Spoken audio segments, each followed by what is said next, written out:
Do you want to do regular timer for this one? Yeah, we can do a regular timer for this one. I was getting a little distracted by the puppies.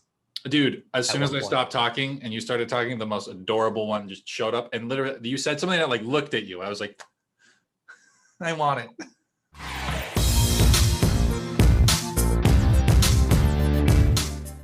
All right, we got 5 minutes to talk about emails that don't connect to the prospect's company or their LinkedIn page or anything. Not a great title for it, but basically, AJ, I know you get these a lot. The prospecting emails where SDRs send you something, their signature is bare, you can't find them on LinkedIn, you can't really find their company. I'm already annoyed just talking about it. Tell me how you really feel about these things. Yeah, I think we might be on the same page here. The whole point of being an SDR, this is something that we've talked about on different podcasts, plugging the SD Realness podcast.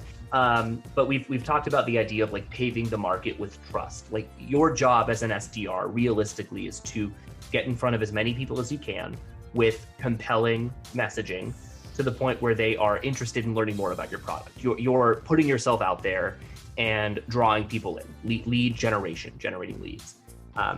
When an SDR does that and they don't provide enough context or ability for someone to research the company or the person on their own, they're kind of just like tossing a message out there and hoping that somebody catches it, but it's in one of those like wind tunnels where it's really difficult to like the money funnel thing you see where you're trying to grab as many dollar bills on the Price is Right or whatever. It's impossible. And like they don't make it easy for you to learn more about them or their company or any of the value they can provide to you. And it's like, I don't want to do that. That's not my job to learn more about you and to understand the value. That's your job as the SDR to relay that to me in a way that makes sense. So I don't like it. 100%. Quick aside, I did get to go in one of those at a school assembly once in middle school. Oh, really? It's hard to catch the money. It's hard. So difficult, right? It's hard to do. And I think it sort of stems from sort of the old days of being an SDR or even just sales outreach where, we weren't also interconnected. There wasn't really LinkedIn databases or anything.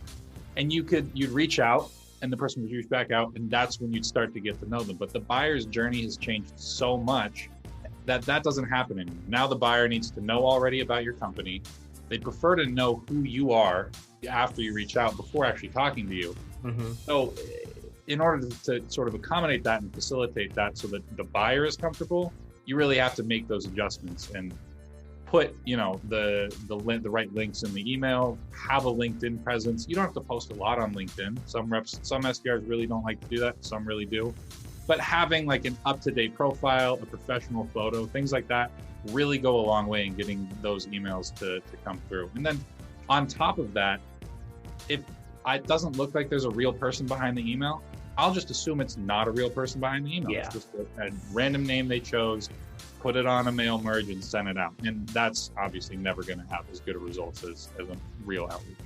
For sure. Yeah, it's funny. Like every time I get an email from an SDR, and I know it doesn't matter who they are as a person, but instinctively I go on LinkedIn and I look them up. And it doesn't matter, like you said, if they have a huge LinkedIn presence, if they're commenting everywhere and sort of trying to become that industry thought leader, or if they've got one or two posts.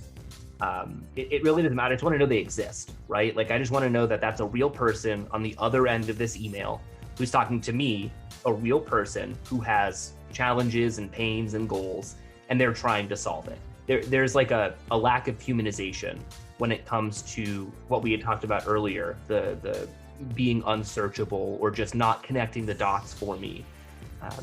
When that lack of humanization exists, I'm way less inclined to learn more about you or your company, or even do the research on my own to see if there's a fit.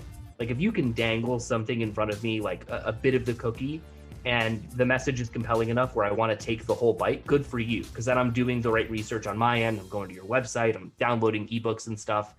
But when you don't dangle the cookie and you're just like, just air there, I'm not going to take a bite. You didn't give me anything to bite. Right. It's not like you're an actual dog where they think you have food when you just do the motion with your hand, right? They're like, oh, he did this, I have to sit. Like, no, I'm not going to listen to you. I will say, just to play devil's advocate or to try to, I think there probably are some industries that don't quite operate this way, that really do rely on cold outreach over the phone or over email to start the conversation. So it's definitely important to know your buyers and the personas and ICP that you're reaching out to. But as we keep moving further into the future, I think just more and more buyers will want to know more before touching base than ever before. So it's definitely 100%. best practice moving forward.